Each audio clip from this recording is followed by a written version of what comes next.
What's up, everyone? Back for another beer review, and today is Christmas Day, and hopefully everybody out there is having a very Merry Christmas and a safe holiday season.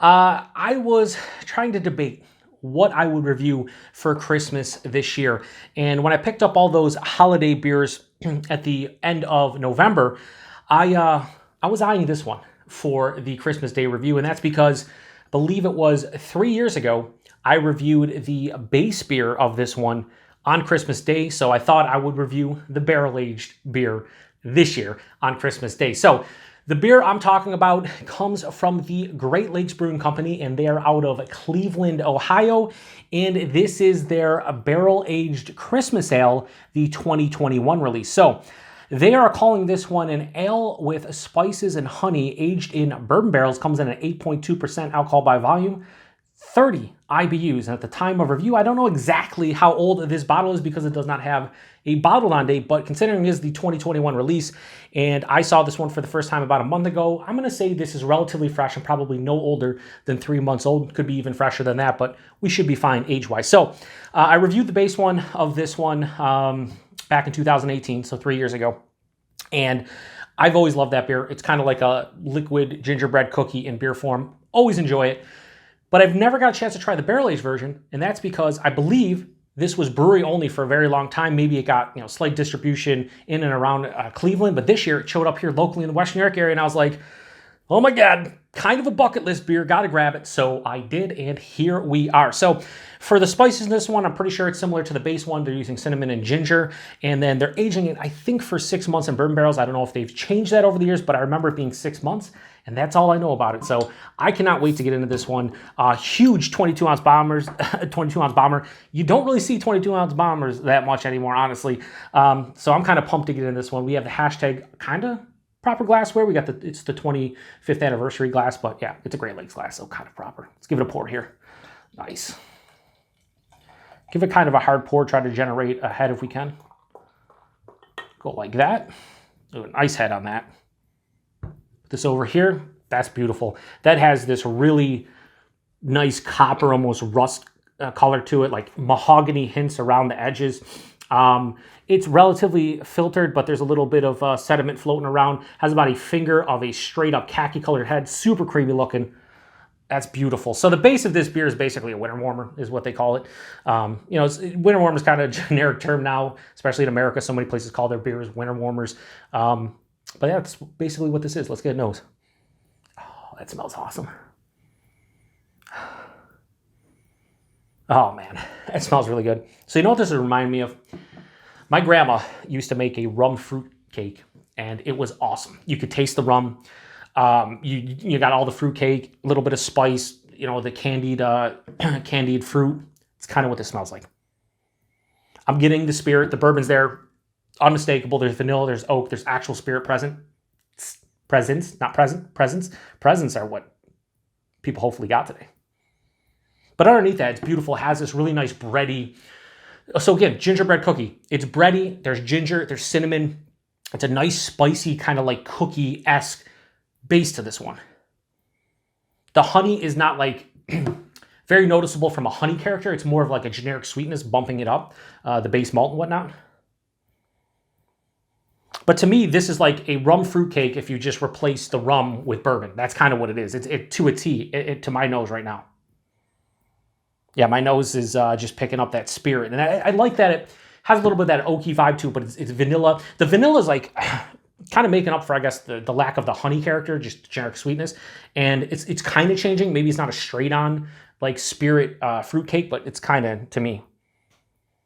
It doesn't smell like it's going to be overly boozy. Only 8.2%, so this is not a huge beer. The base beer is 7.5, so it only picks up a little bit of the alcohol, like 0.7%. It's not like it's super wet barrels where you're gaining a couple percent.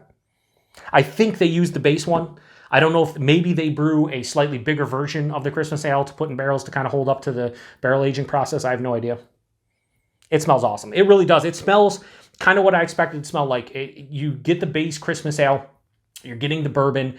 They're intertwined and interwoven perfectly, and it smells fucking great. So let's get into it. Cheers, everybody, and like I said, Merry Christmas.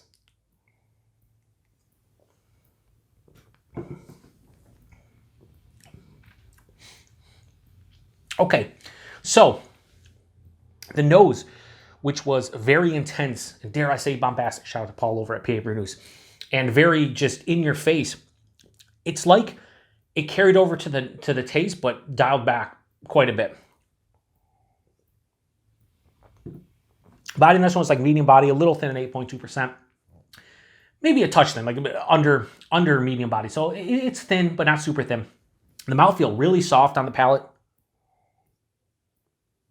There's carbonation, but that hits you like the tip of the tongue, a lot of carbonation. But as it passes through, man, it mellows out, it smooths out, really nice. Mouth feels great, a little bit thin as far as a body goes.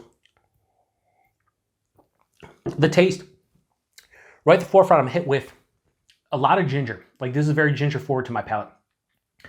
And that kind of spikes the tongue right at the front with that carbonation. So it's like kind of, you got to hope that it wakes up your palate, and it does to some extent. But if your palate's already there, it can be kind of overwhelming, or if you're not expecting that, it can kind of just punch you in the face. But hits me with ginger. Then the malt sweetness hits. There's a honey-esque kind of malt sweetness. I'm getting more of a honey taste in the actual on the palate. So it's bready, it's malty, and with that ginger, you're getting slight gingerbread cookie vibes. Passes through the palate though. About halfway through, that's where the bourbon hits. And it's more of like a vanilla oak tannin type of note. There's a little bit of like the pure spirit, but it's more of like a vanilla and dry oak tannin. And then on the back of the palate, this one dries out. This is full, for me, full on dry. It has sapped my entire tongue of all of the tasting notes quickly and has dried out everything to the point where there's like almost no saliva in my mouth right now. And it has that almost popsicle stick kind of oak tannin vibe to it. Really, really, really big on that. There's not a lot of bitterness here, like a slight mild bitterness. This is what I'll say about this. I think the nose was better, substantially better. Like the nose itself is like a 4.5 out of 5. I think I enjoy the taste of this one, but not nearly as much as the nose. And be honest with you, I think I like the regular Christmas ale better. I don't think the barrel imparts enough of a positive influence on this one to say that I like it more than the base. The base one just screams gingerbread cookie. I can get this honey sweetness. The ginger and cinnamon kind of work in a perfect harmony. It's a little bit more malt forward, so it's a little bit sweeter. This one, there's a lot of sweetness up front, but that oak tannin dryness is full on dry, and it kind of balances this one out. But I want this one to, like, for me to be more malt forward and lean sweeter, because going into a beer like this, I want it to be a little bit sweeter. I don't want to be like pastry stout sweet or something, but I just want a little bit more sweetness because that's what I'm kind of going for here. Not bad by any stretch of the imagination. Just a little bit of a letdown from the beer. Like, I didn't hype this one up. I didn't think it was going to be like out of this world amazing. I just wanted a really nice beer, and it is. But that nose kind of set me up for a letdown, because that nose is freaking amazing.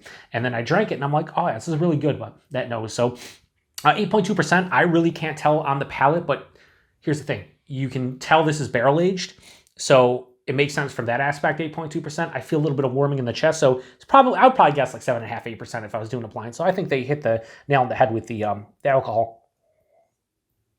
And not much more to say about it. I think it's a well put together, tasty, enjoyable barrel-aged Christmas ale. I just like the base more. So rating on the barrel-aged Christmas ale, the 2021 release from Great Lakes, I'm going to go straight 4 out of 5 on that one.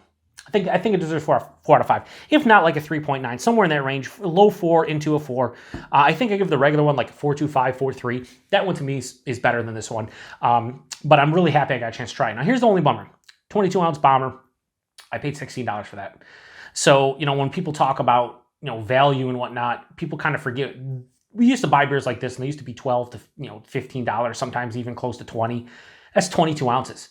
Throw this into a 16-ounce can, and there's no way that's over $10.